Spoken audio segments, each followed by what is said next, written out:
اب آپ نے ظاہر ہے خط میں جو بے ضابطگیاں اس وقت ان کو منظر عام پر آپ لے کر آئے تھے، ان کو بے نقاب کیا تھا، وہ سلسلہ ادھر رکا نہیں. آپ کی آواز کو اسٹے آرڈر کے ذریعے بند کرانے کی کوشش کی گئی، اور ہر فریق کے ساتھ یہی کیا جاتا ہے. جب کوئی حق کی آواز کو بلند کرتا ہے تو یہ کس طرح کا بیہیویئر ہے اتنی بڑی کمپنی کا جو کہ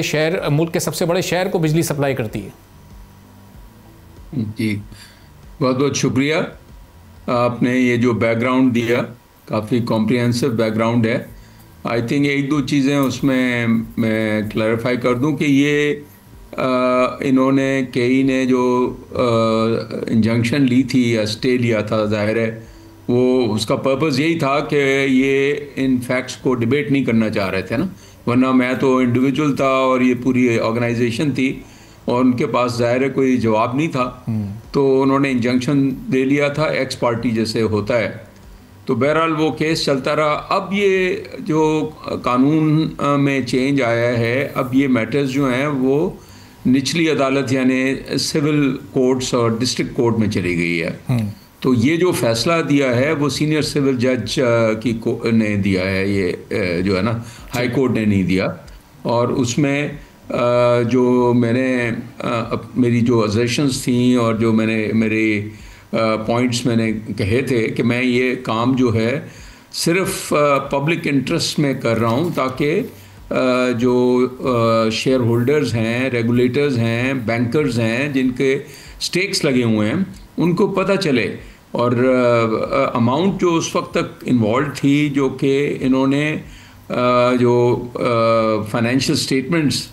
ہوتی ہیں جو رپورٹ کرتی ہیں کمپنیز، لسٹڈ کمپنیز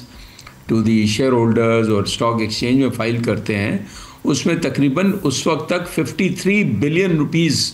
کی ارننگز کو اوور اسٹیٹ کیا ہوا تھا. اور وہ اس کے میں نے ریزنز اور فیکٹس اور ساری چیزیں دی تھیں. اس میں کوئی ایسی چیز نہیں تھی کہ جو کہ میں نے اپنی طرف سے دی تھی. یہ زیادہ تر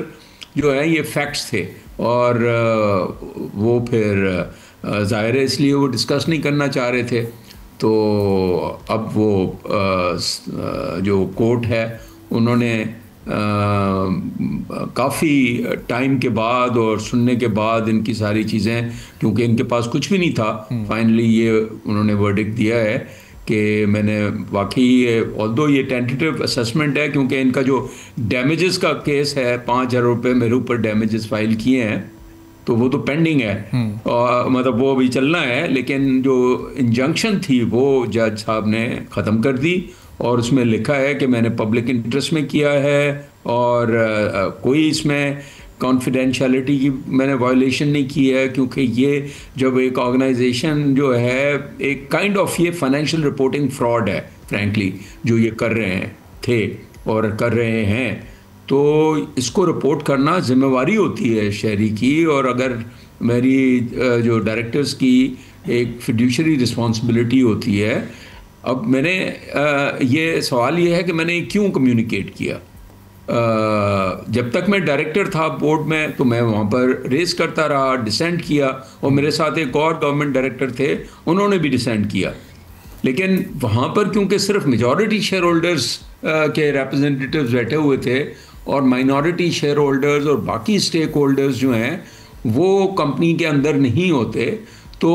ڈیوٹیز آف ڈائریکٹرز جو ہیں وہ بھی میں نے مینشن کیا اپنے خط میں کہ کمپنی لاء میں وہ ریکوائر کرتے ہیں کہ ڈائریکٹرز جو ہیں وہ سارے شیئر ہولڈرز کے ریپرزنٹیٹیو ہوتے ہیں اور ان کو سارے شیئر ہولڈرز اور اسٹیک ہولڈرز کے انٹرسٹ میں کام کرنا ہوتا ہے. تو اس لیے میں نے کمیونیکیٹ کیا اور کم از کم پہلا اسٹیپ جو ہے وہ اس آرڈر کے تھرو جو ہے نا ایک کروبریٹ کیا ہے کورٹ نے کہ میں نے جو کہا وہ میرے خیال میں صحیح کہا. اور کئی جو ہے انہوں نے لوگوں کو مسلیڈ کرنے کے لیے جو اس وقت کی مینجمنٹ ہے اور ابھی بھی شاید وہی مینجمنٹ ہے، انہوں نے یہ اوور اسٹیٹمنٹ کی تھی ارننگز کی. سبسکرائب کریں اور بیل دبائیں تاکہ کوئی خبر رہ نہ جائے.